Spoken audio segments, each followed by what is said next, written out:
Bismillahirrahmanirrahim. Assalamualaikum warahmatullahi wabarakatuh. Waalaikumsalam warahmatullahi wabarakatuh. Hamdan wa syukronillah amma ba'du. Bapak Ibu yang kami hormati, peserta IHT yang berbahagia, pada kesempatan kali ini kita akan melakukan diskusi bersama dengan tema pendidikan yang memerdekakan, yang nanti akan disampaikan secara detail oleh penyaji Ibu Sobihah Tutus. Namun sebelum itu alangkah baiknya kita buka bersama diskusi kita pada sesi IHT kali ini dengan membaca basmalah. Semoga kita diberikan kelancaran dan keberkahan. Mari kita mulai dengan meminta bersama dengan membaca basmalah. Bismillahirrahmanirrahim. Bismillahirrahmanirrahim. Untuk berikutnya adalah sesi penyajian materi oleh Ibu Sobihah Tutus tentang pendidikan yang memerdekakan. Waktu dan tempat sepenuhnya kami serahkan kepada Bu Tutus. Monggo Ibu. Terima kasih Pak Eko Wahidi atas waktunya. Baik Bapak, pada siang hari ini saya akan sampaikan materi pendidikan yang memerdekakan. Sebelumnya kita tahu dalam mewujudkan pelajar Pancasila, kita semua harus memahami betul terlebih dahulu pendidikan yang memerdekakan itu bagaimana.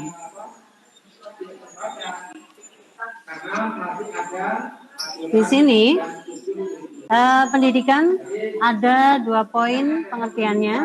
Yang pertama, pendidikan dapat diartikan sebagai usaha sadar dan sistematis untuk mencapai taraf hidup atau untuk memajukan kemajuan yang lebih baik.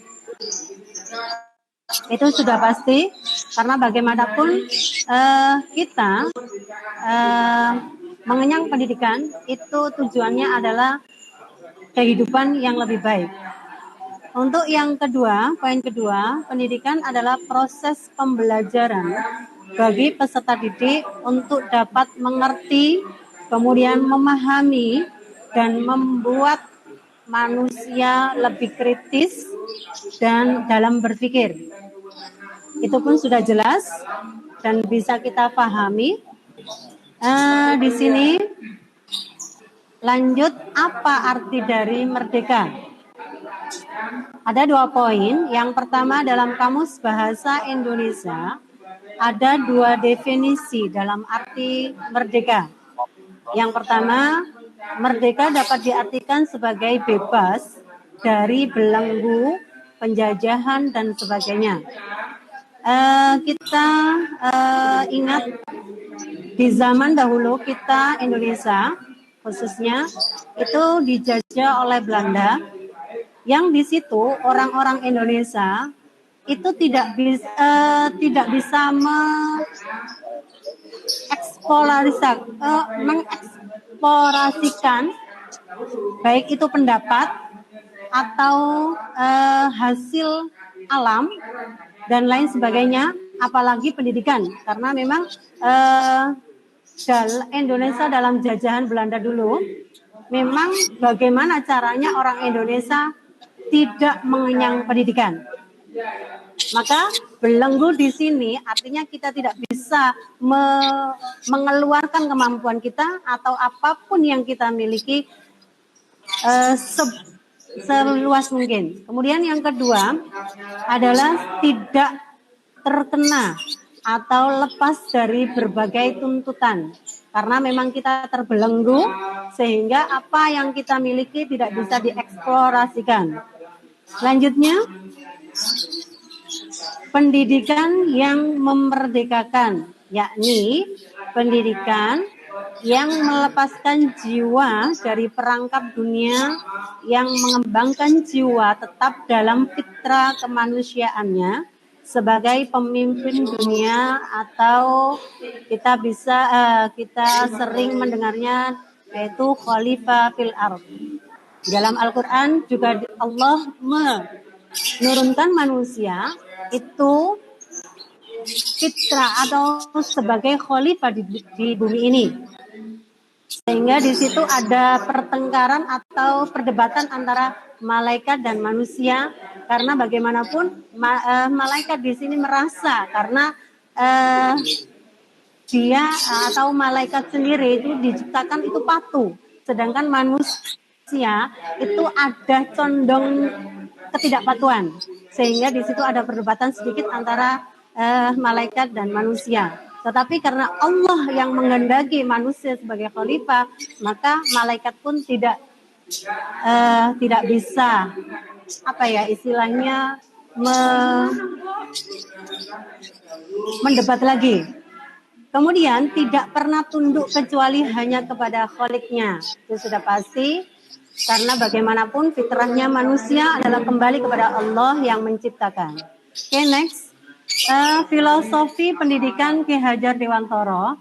Di sini pendidikan merdeka itu berdaya upaya dengan segala untuk memajukan hidup kita. Tumbuhnya budi pekerti, tumbuhnya rasa, kemudian pikiran dan ruh kita dalam badan anak dengan jalan pengajaran atau dalam pengajaran pendidikan yang diinginkannya. Kemudian teladan yang baik dan pembiasaan jangan disertai perintah dan paksaan. Itu. Next, selanjutnya. Sudah ya. Dari bapak-bapak sekalian, teman-teman dalam diskusi dalam diklat ini, bagaimana kita bisa memahami itu semua? Itu semua kita harus mendiskusikan sedikit apa yang sudah saya sampaikan. Diskusi kita sama-sama saja, nggih. Baik. Diskusinya menurut bapak-bapak sekalian, pendidikan yang seperti apakah yang bisa diterapkan di Indonesia dengan mengadopsi filosofi pendidikan Ki Hajar Dewantoro? Itu mungkin yang nantinya bisa kita diskusikan sama-sama. Ada pertanyaan atau yang kurang jelas yang saya sampaikan sebelum diskusi dimulai? Ya, mengingatkan Ibu penyaji, kita es breaking dulu biar tidak ngantuk. Untuk jadwal ini. Ya, bisa. Ya. Ya, monggo. Jadwalnya yang siapa bagian ini? Is breaking siapa yang memimpin?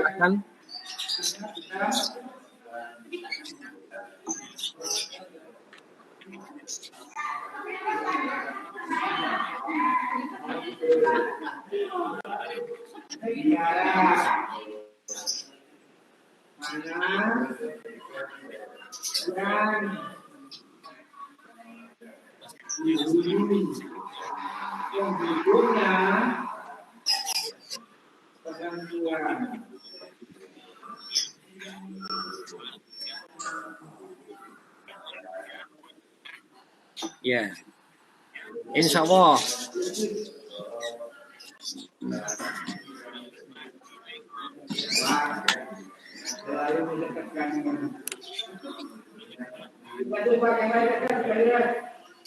Coba kanan diangkat ke depan.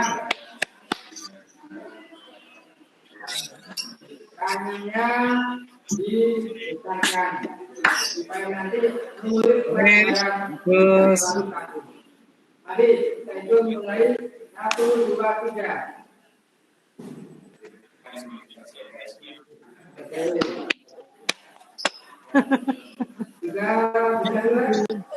biar kita bisa fokus.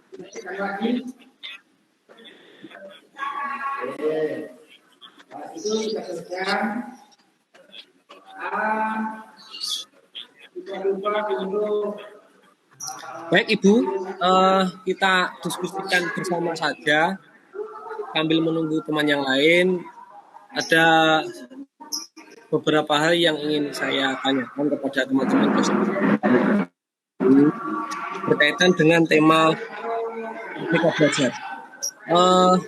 Setelah kami ya itu secara kultur berada di daerah pegunungan, secara geografis juga berada di daerah pesisir. Nah, dengan pengalaman keberagamaan yang biasa seperti itu, kita semua juga tahu, khususnya anak-anak kelas 10 yang baru masuk itu biasanya mengalami hambatan atau kendala ketika dihadapkan pada teks Arab, ketika ada materi tentang ayat Al-Quran, ada materi tentang hadis, itu masih sering dijumpai banyak anak yang kesulitan dalam membaca ayat-ayat tersebut. Nah, masalah ini sering terjadi. Saya selaku pendidik minta bantuan dari panjenengan sesama pendidik untuk memberikan tips ataupun masukan berkaitan dengan strategi pembelajarannya atau metodenya seperti apa berkaitan dengan masalah Merdeka Belajar. Ketika dicanangkan program Merdeka Belajar untuk anak didik kita, lalu bagaimana bila saya menghadapi kasus yang seperti ini? Bisa difahami nggih Bapak Ibu semuanya persoalan yang saya utarakan ini? Nah, mohon saya sampaikan kepada penyaji barangkali ada masukan, tips dan lain-lainnya yang bisa kami aplikasikan di sekolah kami. Ibu. Nah, sebenarnya sedikit saya bisa juga bercerita tentang kondisi tempat saya juga tidak beda jauh dengan tempatnya Pak Eko. 7 tahun yang lalu itu saya di SMK sini itu sepakat dengan semua guru PAI khususnya itu dalam satu kelas kita buat tim teaching. Dalam artian di sini dalam satu kelas itu kita ada 3 guru, di mana 1 guru itu menyampaikan materi, kemudian 2 guru melihat anak-anak bisa mengikuti membaca ayat Al-Quran tersebut dengan baik dan benar.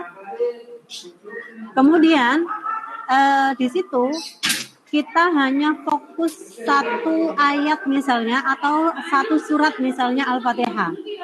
Itu kita fokuskan semuanya anak harus bisa membaca Al-Fatihah dengan baik dan benar. Sehingga dari tim teaching 3 guru tersebut itu 1 menghandle dalam artian membaca di depan, kemudian 2 itu melihat satu-satu persiswa anak sampai bisa membaca Al-Fatihah dengan baik dan benar. Kemudian untuk tahap selanjutnya kita kurangi dari 3 tim teaching itu jadi 2 tim teaching. Jadi ada 2 guru dalam 1 kelas. Di situ yang pertama adalah penyampaian materi, yang kedua itu mana anak-anak yang sudah terpilih atau terabsen tidak bisa membaca. Jadi di sini kita nanti bisa menemukan anak yang bisa membaca ayat Al-Quran dengan baik, mana anak yang belum bisa membaca Al-Quran dengan baik. Nah, di situ pada anak-anak yang sudah bisa membaca Al-Fatihah dengan baik, itu pelajaran akan lanjut. Kemudian yang belum bisa membaca Al-Fatihah dengan baik, itu ditangani oleh guru 1 khusus. Di situ pelajaran tidak akan ditambah sebelum anak menguasai atau bisa membaca Al-Fatihah dengan baik dan benar. Nah, di situ nanti dari beberapa jurusan, karena di sini ada 4 jurusan, maka kita bisa menghandle semuanya dengan baik karena memang Enggak semuanya anak dalam kesulitan membaca, enggak, tapi ada. Khususnya di jurusan TBSM dan TPM itu karena laki-laki, jadi kesulitan membaca itu agak banyak. Jadi kita menghandlenya seperti itu sampai anak-anak betul bisa membaca Al-Fatihah dengan baik dan benar. Dan itu pun kita kadang-kadang menambah waktu khusus, tetapi tidak lepas dari KBM kita. Jadi KBM tetap berjalan, tetapi saat KBM itu dibagi dua. Yang anak mampu dalam membaca dengan baik dan benar, itu kita lanjut pelajaran, dan yang tidak mampu membaca dengan baik dan benar, itu terkhusus maju satu-satu nantinya. Jadi satu anak fokus satu. Kadang-kadang dalam satu pertemuan itu hanya satu ayat yang dibaca. Jadi betul-betul fokus. Itu pengalaman dari saya dan teman-teman di sini. Mungkin dari bapak-bapak bisa mengambil kalau itu memang baik, tapi itu saya kembalikan kepada anjungan semuanya. Apakah anak-anak bisa dihandle seperti itu, atau mungkin dengan cara yang lain. Yang jelas, saya juga bahkan di sini itu ada yang tidak paham huruf hijaiyah. Itu ada, Pak. Jurusan TBSM dan TPM. Jadi kita mulai awal dari pemahaman huruf hijaiyahnya.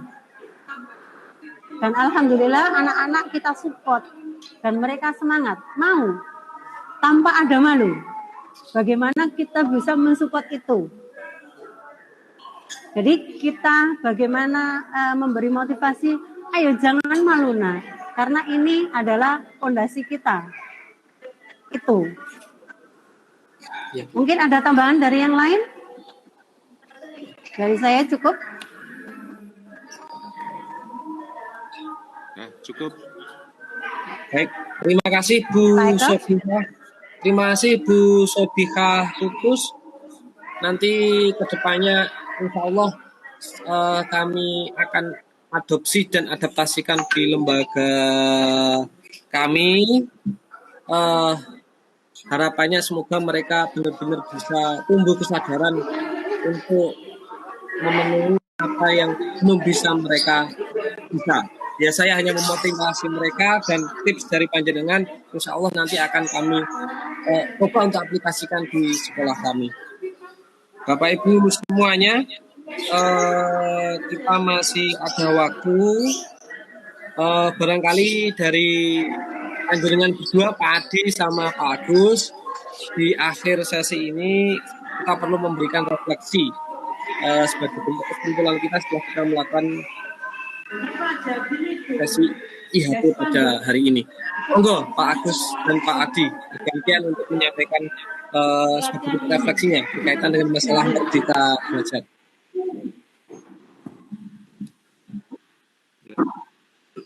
Monggo, kendosan buatan apa-apa. Terima kasih. Terima kasih Pak Eko waktu yang telah diberikan pada saya untuk refleksi terkait dengan apa yang kita diskusikan pada sore hari ini. Ya, alhamdulillah saya semakin lebih paham lagi ya, lebih tambah ilmu saya ya terkait dengan merdeka belajar. Jadi menurut saya merdeka itu artinya kan bebas nggih Pak Eko. Merdeka bebas nggih. Nggih, merdeka bebas. Nggih, Pak. Bebas. Jadi tidak ada tekanan ya, tidak ada paksaan ya. Karena segala sesuatu itu kalau dipaksa rasanya itu kan enggak enak, enggak nyaman. Jadi pendidikan yang memerdekakan ya. Ini menurut saya ya, kita memberi kebebasan kepada anak didik ya, didik kita dalam mengakses ilmu ya, dalam mengakses ilmu. Jadi ilmu tidak hanya ya bisa mandiri sehingga siap untuk belajar sendiri, karena mengingat ke depan itu ya persaingan semakin ketat ya.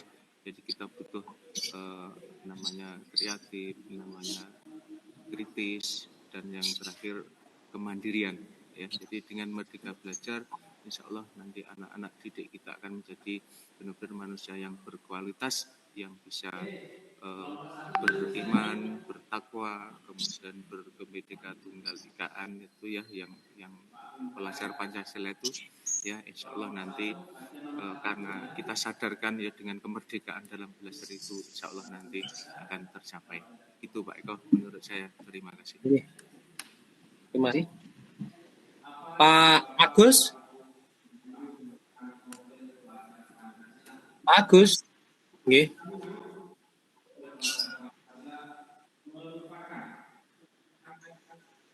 Nggih.